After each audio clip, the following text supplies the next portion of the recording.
Adventures in time and space, told in future tense. Dimension X.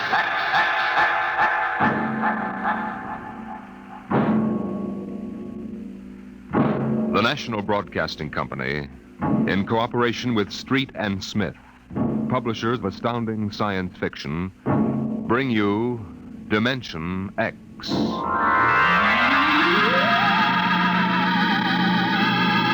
20 years had passed since the last of the giant migration ships had crashed to the surface of Mars, bearing its pitiful handful of survivors of the Earth Wars. 20 years of scratching at the stubborn Martian soil. 20 years of trying to devise new solar engines that would use the strange fuel they found on Mars. 20 years of longing, of turning eyes toward the green Earth as it hung on the horizon like a beckoning light. And now it was done. And the first new ship, built of shining Martian chromaton, had lifted bravely toward home with 3 men locked in its metal belly. Would they return to an Earth made barren by cosmic dust, to a blackened radioactive hell? Or would they find intelligence still alive on the scourged planet? What had 20 years of death and radioactivity done to our beloved Earth?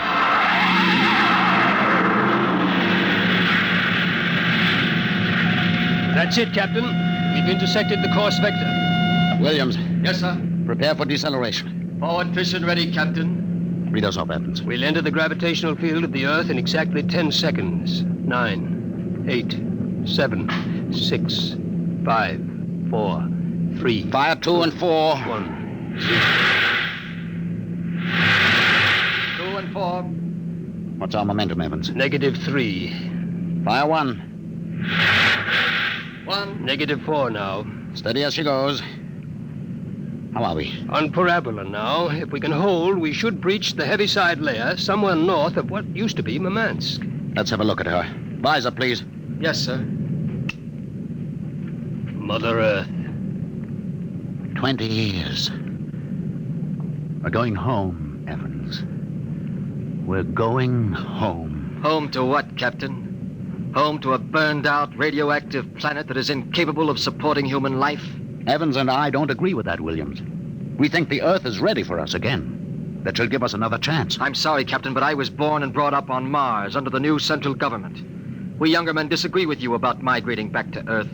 For us, Mars is home. Well, we'll see. If there is some form of life on Earth, we'll find out soon enough. Williams, head for New York.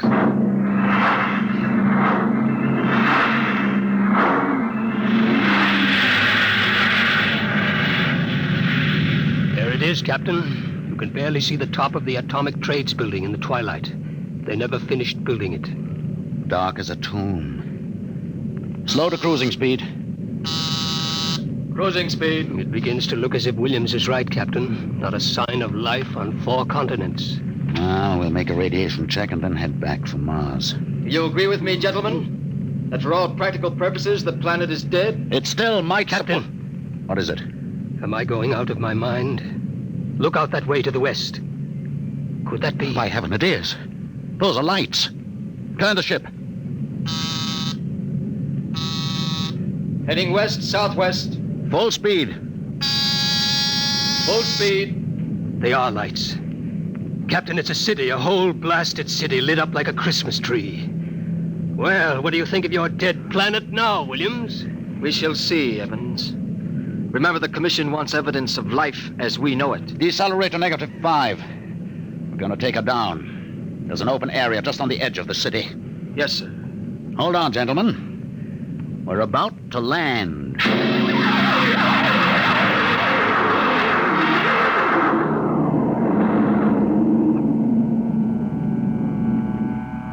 Landing jacks are down, sir. Open the airlock.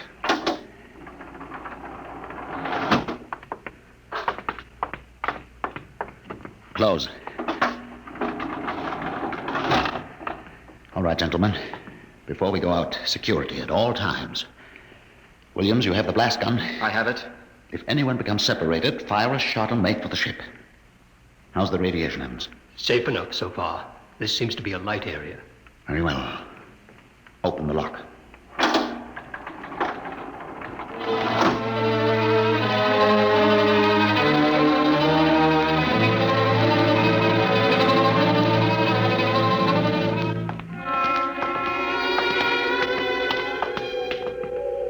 Oh, it's unbelievable. We've been walking for hours now, and not a soul to be seen. There must be someone. How do you explain the lights? I don't know. Municipal building. Shall we have a look here, sir? Possibly the records might contain some clue. Good idea. Keep your weapons ready.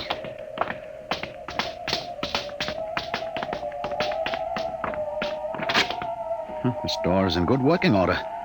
Almost as if it had been oiled recently. Long corridor, lights blazing in every office. William, stand watch here in the corridor. Fire a blast if you need us. Yes, sir. Evans, you come with me. We'll start right here with the city clerk's office. Better check radiation again. Not enough to do any damage.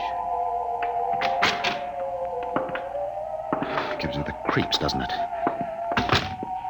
Look at this desk. Papers crumpled, inkstand. Just as if somebody came in and worked here every day. Calendar. June 18th, 1987. Why, that's the day of the evacuation. The dust cloud had already blanketed New York and was heading west. Dog licenses, hunting permits. Somehow I have a peculiar feeling that... Good Lord. Pick it up, Evans. Hello? No answer. Hello? I hear something. A scratching sort of noise. Good day, Doctor. What? How are you? I called to ask some advice about a trepanning problem. Can you tell me if the lateral cut should be made first? Hello? Hello? This is absolutely Thank insane. you, Hello? Doctor. I'll do that. By the way, how is your wife, Alice? And the girls? And your son, John? Fine boy, John. I'll call again tomorrow. Goodbye, Doctor. Hello? Hello? It's gone dead. Who was it? I don't know. A strange voice carried on a conversation about some surgical operation without paying the slightest attention to anything I said. Captain, the lights are out. Good Lord. Captain! Captain! I have a torch. Come on. Williams, what is it? I don't know. You fired a shot. Yes, sir. Just as the lights went out, I'm sure I saw a figure. It looked like an old man in a white robe. It moved across the end of the corridor down that way. Flash your torch down there, Evans. Nothing there. Are you certain, Williams? I'm not certain. The lights. They're on again. We're going to get to the bottom of this. Wait. What? Listen. Quietly. Someone is coming, walking slowly toward the corridor. Coming closer. Cover him when he turns the corner. It'll be a pleasure. Don't fire unless I give the word. Shh. What? Jumping Jupiter.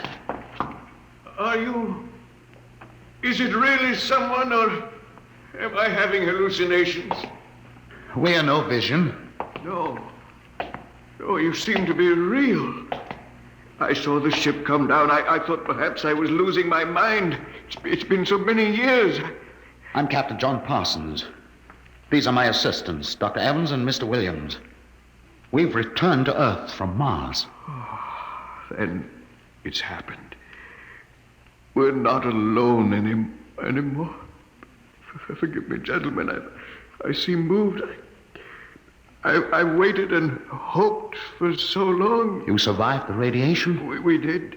There are others? My family were the only ones. I answered the phone a moment ago. Who was it? You heard my voice, Doctor. Your voice? To break the loneliness, I've recorded my voice and rigged up an automatic telephone. It's pleasant to hear the phone ring. I come here to do my work. I take it you're a medical man. My name's Cornelius Hathaway. Hathaway? Hathaway, the brain surgeon? You know my name. Who doesn't? I watched you on television at college. I saw you 23 years ago. You performed a difficult surgery for a cerebral tumor. Marvelous. Thank you. I'd almost forgotten. My mind, you see, I'm almost 80 now. You look fine, sir. Well, we've had the best of everything. An entire city to choose from.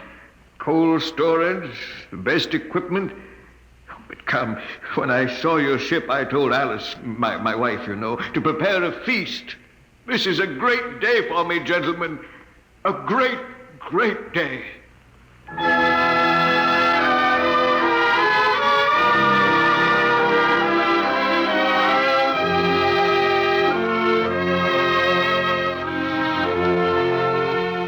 This is my wife, gentlemen. Alice, this is Captain Parsons, Dr. Evans, and Mr. Williams. How do you do, Mrs. Hathaway? Now, if you'll follow me, gentlemen, we'll meet my children. Lord, what a beautiful woman. She looks no more than 35. These are my daughters, Susan and Marguerite. This is my son, John. Nice to Well, meet you. sit down, gentlemen, sit down. We'll have a feast in honor of this occasion. Susan, Marguerite, get the best silverware and the damask napkins.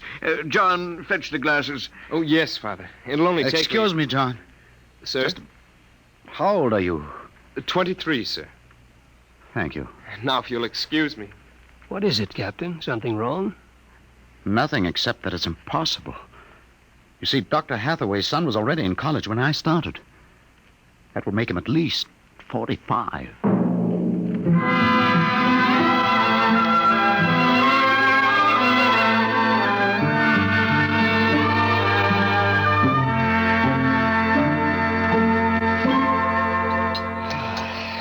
That was a wonderful meal, Mrs. Hathaway. Doctor, your wife is an exceptional woman. Thank you, sir. How would you gentlemen like some fresh gingerbread with your coffee? I baked it this morning. Oh, wonderful. Smell that, Evans? Oh, it's like coming home, Mrs. Hathaway. We enjoy having you here. Mrs. Hathaway, may I compliment you on your having preserved your youth and beauty so well? Thank you. We have had no worries here, no competition. Only the things we need for material comfort.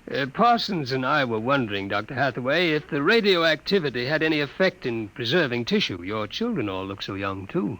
It is possible, gentlemen, of course. Radiation does strange things to living tissue. Alice, could we have some champagne? Of course. I'll only be a moment. An amazing woman. Did you ever see such grace? Such complete relaxation. It doesn't seem quite natural. I beg your pardon, gentlemen? Captain Parsons was just about to ask how you and your family managed to escape, Dr. Hathaway. We were very fortunate. I was working in the Sierra Mountains at the time. I had a lead-lined laboratory where I did X-ray research on my pet project. And what is that, sir? The study of machines as they relate to human function and the corollary of... Well, to continue, when the dust cloud covered America, we remained in the laboratory, well supplied with food and water. Later, when the radiation permitted, we made our way east, back to our old home, in the hopes of finding other survivors. But by that time, every living creature had been evacuated to Mars. We were stranded. The migration ships didn't wait for stragglers. That's true. My father and I were on the last rocket out of New York. I've always loved this old house. But the loneliness of those first years... At least you had your wife and children. Yes. Yes, I had my family.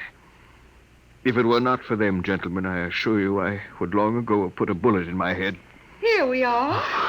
Champagne, Captain? Oh, thank you, Mrs. Hathaway. May I propose a toast? Oh, let me. Gentlemen, to Earth. To Earth. Earth. May she never be a stranger to man again. Hathaway, what is it? Nothing really. It's just a rather sharp pain in the chest. I think you should lie down, Doctor. Yes. Perhaps you're right. Let me help you. No. John and Susan will help. Of course, Father. Why don't you gentlemen go out on the porch, enjoy the air? I'll see you all in the morning. Good night, Doctor. Good night. Come, John. Yes, Father.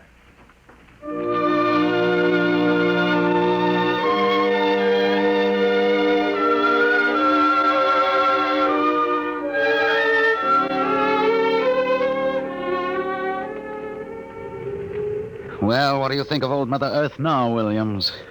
Smell that summer breeze. Look at that view of the city lighted up against the sky. It has a certain quality. Well, score 1 point for the back-to-earth proponent. I didn't say that. You're beginning to feel it, though, Williams. I can tell. If you don't mind, gentlemen, I'm quite tired. I think I'll turn in. Excuse me. Well, Captain, Well, what? what do you make of all this? I don't know what you mean. This Hathaway and his family. There's something strange and unnatural going on here. I can sense it. I think you're reading things into it, Evans. Oh, perhaps. Well, I'll turn in too. Are you coming? In a moment, I want to smoke a cigarette. Beautiful view, What? is it not?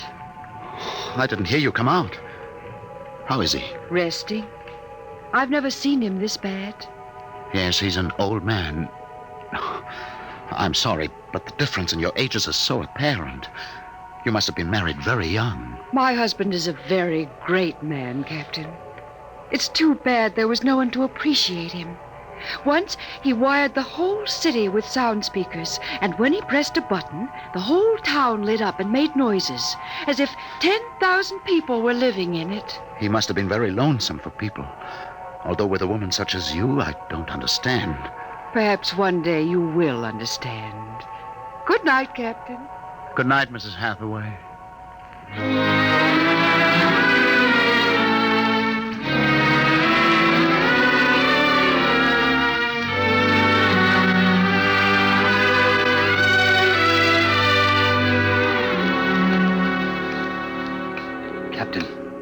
Captain Parsons. Who is there? It's Dr. Evans. What time is it? 2 a.m. What's wrong? I couldn't sleep. A few minutes ago, I heard someone slip out the front door. The moonlight, I saw it was the old man. He was headed toward our ship. What are you suggesting, Evans? Nothing, except that it's fairly unnatural for an old man with a bad heart to go wandering off at 2 in the morning. Very well. We'll follow him.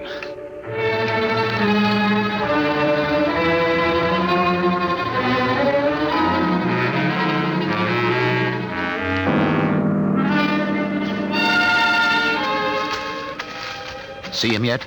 No. Look, ahead there on the hillside. Isn't that Hathaway kneeling in the moonlight? Yes, I think so. Can we get closer? Let's head for that clump of bushes.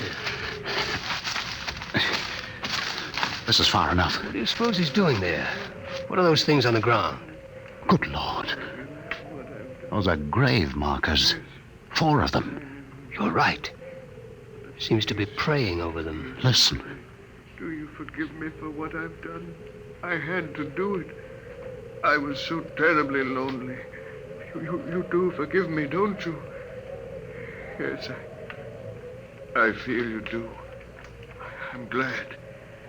I think perhaps I can rest now. I think He's having another attack. Come on. Hathaway! Dr. Hathaway. Raise his head, Evans. His lips are moving. What is it, Doctor? Lean closer. I'm sorry I had to spoil all of this. I've expected it for some time. We'll fix you up. No, this is the end for me. It really doesn't matter. Except for them. What about them, Hathaway? You suspected, didn't you? Yes, I suspected, but I couldn't believe it until now. Do they know?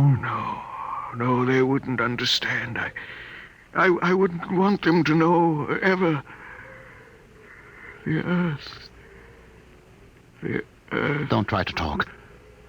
The Earth is so fair. Doctor. He's dead, Captain. He knew it was the end this time. Yes, he knew. What was it he meant about your suspecting? Light a match, Evans. Look on those 4 grave markers and tell me what you see. Good Lord. Well? Alice Hathaway, Marguerite Hathaway, Susan Hathaway, John Hathaway. Died July 1987. But that's 20 years ago. If these markers are correct, then who are those others? Can't you guess, Evans? Can't you guess?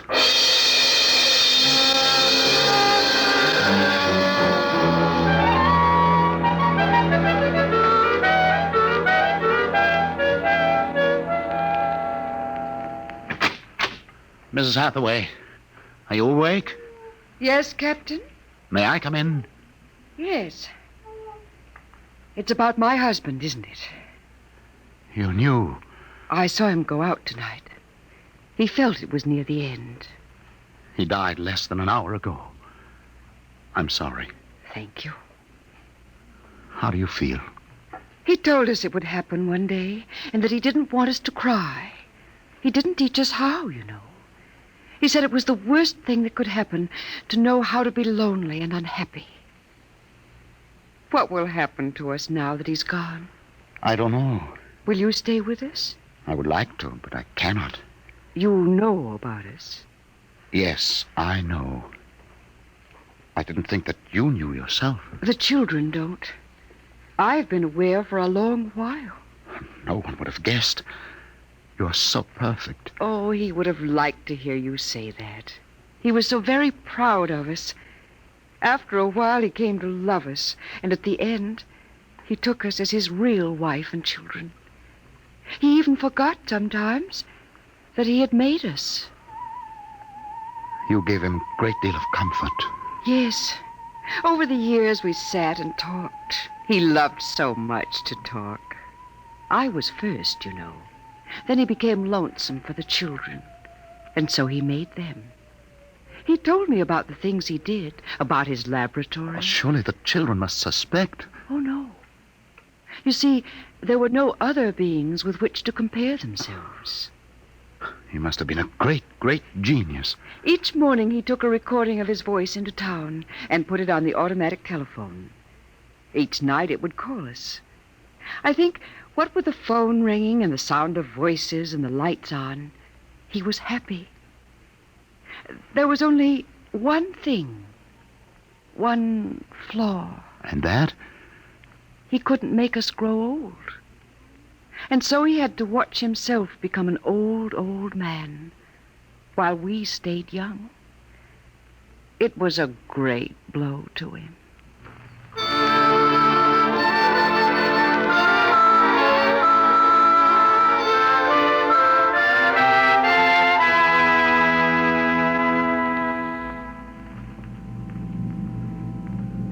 And so we commend the body of this man, Cornelius Hathaway, to his Maker.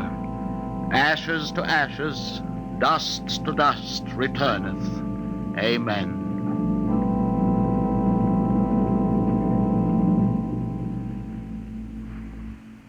Come, John. Yes, Mother.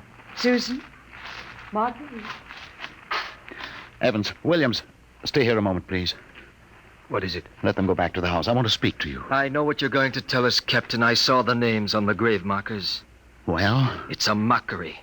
A blasphemy of everything we believe in. For a man to do something so evil. Can't you imagine what he faced? Can't you imagine what it must have been like to have watched his wife and children die slowly of radiation burns? To know that he was the last man on the face of the earth? Alone? Eternally and unalterably alone? Good Lord, man, what would you have done if you'd had his medical and technical genius? That's incredible. Yes, it is. But with an entire American city on which to draw for supplies and equipment, a brilliant man might accomplish anything, even that. What are you suggesting, Captain? That we take them back? We haven't enough space in the ship for that. Every ounce counts. Still, to leave them here, like that, alone. I think I have an answer, cold-blooded as it may seem. Go on. I suggest that we turn them off. Do you think that I could do that? No, but I could. After all, they aren't human. They're worse than robots. They're ghoulish. Have you talked to her? Has she smiled at you with that quiet, beautiful smile? Captain, we can't take them with us, and it would be less than human to leave them here without Hathaway. Could you do it, Evans? Give me the blast gun, Williams. We'll wait in the ship. Take off in half an hour. Half an hour.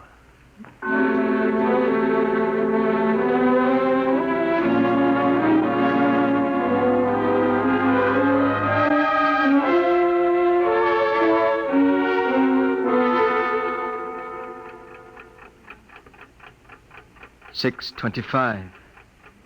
He should be back soon. Yes. He's doing the only humane thing, Captain. They are less than human. Are they? Well, it's done now, and no one will ever... That's the airlock. He's back.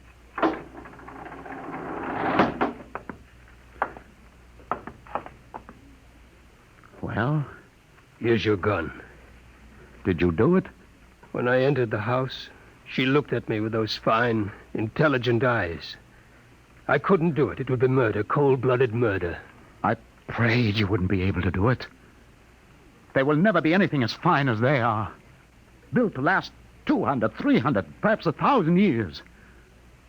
Well, get the course in the integrator, Williams. We'll take off in 20 minutes. I shall be back by then. You're going out, sir? I'm going to say goodbye.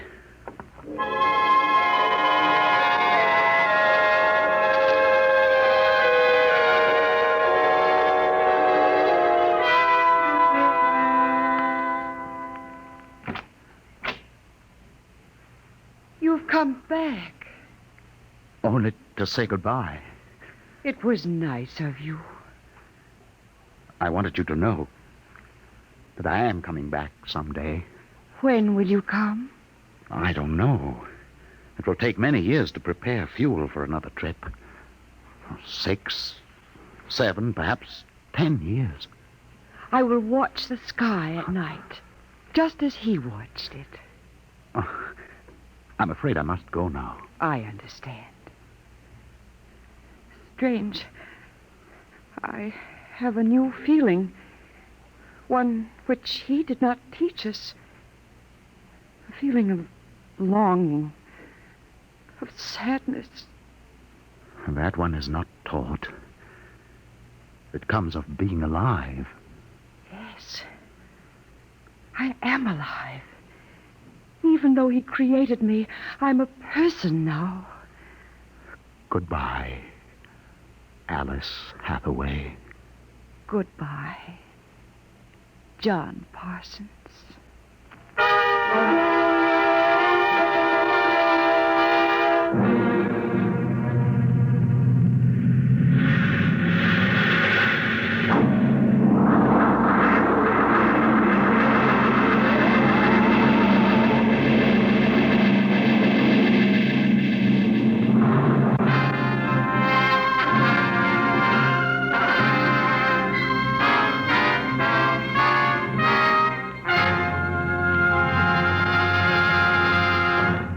You have just heard another adventure into the unknown world of the future. The world of... Dimension X.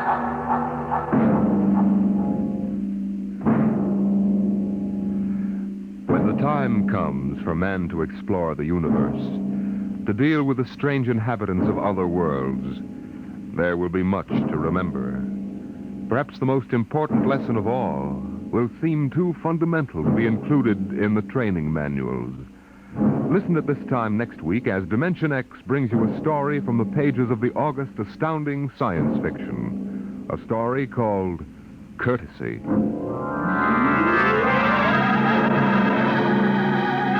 Dimension X is presented each week by the National Broadcasting Company in cooperation with Street and Smith, publishers of the magazine Astounding Science Fiction. Today, Dimension X has presented Dwellers in Silence, written for radio by George Lefferts from the story by Ray Bradbury. Featured in the cast were Peter Capell as Captain Parsons, Bill Griffiths as Dr. Hathaway, and Gertrude Warner as Alice. Your host was Norman Rose, music by Albert Berman. Dimension X is produced by William Welch and directed by Fred Way. Dragnet, the story of your police force, is next on NBC.